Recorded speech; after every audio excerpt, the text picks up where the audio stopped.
La tolérance envers ceux qui nous font du tort ne suppose en aucun cas de subir l'injustice, ni d'éprouver sans les manifester des sentiments négatifs comme la haine ou la colère envers eux. La tolérance s'appuie sur la compréhension de ce qui se passe en l'autre. La patience est le seul moyen qui permet de dépasser la souffrance. La forme de patience la plus élevée consiste à accepter les épreuves avec joie. C'est cette forme de patience qui nous permet de développer la persévérance. Ce faisant, nous réalisons progressivement notre nature fondamentale d'êtres humains. Toute personne qui nous amène à développer la patience doit être considérée comme un ami. Si nous parvenons à aimer nos ennemis à l'image de nos amis et de notre maître, nous en aurons terminé avec nos problèmes relationnels. Nous serons alors capables de développer notre sens de la responsabilité universelle et nous prendrons en considération l'ensemble des êtres vivants.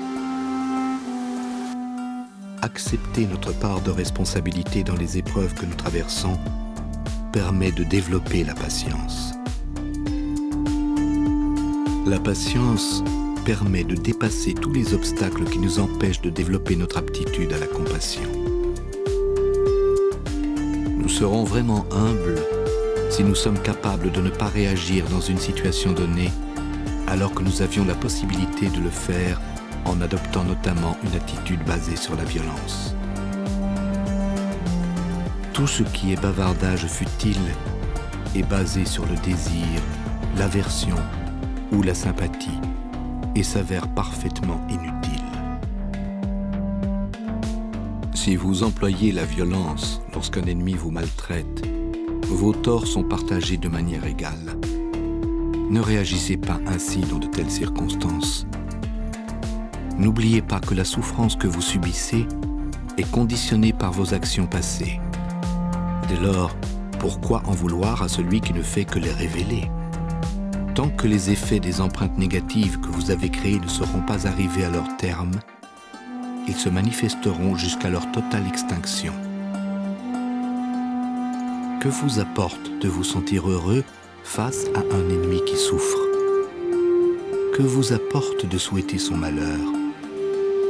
Ce simple vœu n'aura aucun impact sur sa vie, même s'il semble que sa peine et sa détresse sont une réponse à votre désir. Si, malgré tous vos efforts, vous ne pouvez trouver des aspects positifs dans l'autre, alors il est mieux de ne plus y penser, afin d'éviter d'entretenir des sentiments négatifs.